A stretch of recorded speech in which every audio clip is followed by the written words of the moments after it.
In the early 18th century, Japan was governed by a strict code of honor known as Bushido, the way of the warrior, which demanded absolute loyalty and honor from samurai. It was in this era, during the Edo period, that one of the most dramatic and revered stories of loyalty and vengeance unfolded. In 1701, Asano Naganori, the young daimyo, feudal lord of Ako, was summoned to the shogun's court in Edo, modern-day Tokyo. There, he was to be instructed in court etiquette by Kira Yoshinaka, a high-ranking official known for his corruption and arrogance. Kira, expecting lavish gifts for his guidance, became increasingly hostile when Asano refused to bribe him. This tension culminated in a fateful encounter in the shogun's palace. Frustrated and humiliated by Kira's relentless insults, Asano finally snapped. Drawing his sword within the sacred confines of Edo Castle, he attacked Kira, wounding him but failing to kill him. Drawing a weapon in the shogun's residence was a grave offense, and Asano was immediately arrested. Despite the provocations, the law was clear. Asano was ordered to commit seppuku that very day, and his lands were confiscated, leaving his samurai retainers, known as Ronin, masterless samurai, without a lord or livelihood. Among these samurai was Oishi Kuranosuke, Asano's loyal chief retainer. Oishi, along with 46 other samurai, was determined to avenge their master's wrongful death. They knew that any overt action would be closely monitored, as the shogunate expected retaliation. Thus began a 2-year period of careful planning and feigned disinterest.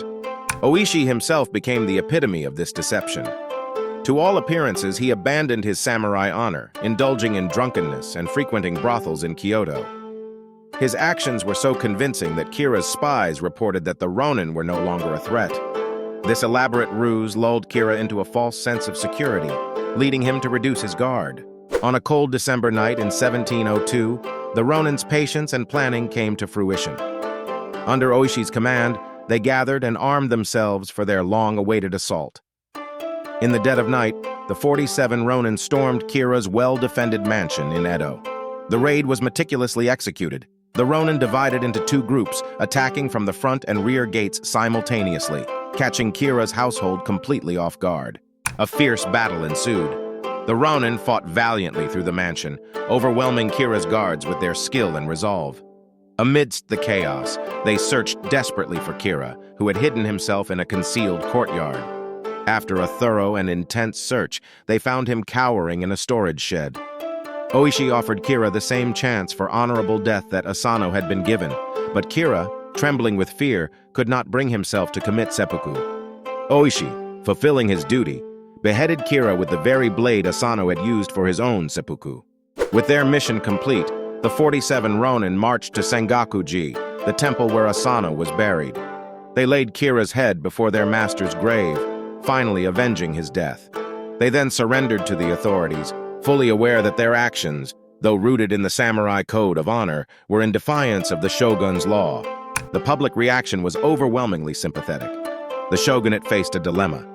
The Ronin had broken the law, but they had also upheld the sacred tenets of loyalty and honor. Ultimately, the shogun ordered the Ronin to commit seppuku, allowing them to die with the honor befitting their status as samurai. The graves of the 47 Ronin at Sengaku-ji became a site of pilgrimage, symbolizing the ultimate sacrifice in the name of loyalty and duty. Their story has been immortalized in countless plays, books, and films, resonating deeply within Japanese culture and beyond as a timeless tale of honor and the samurai spirit.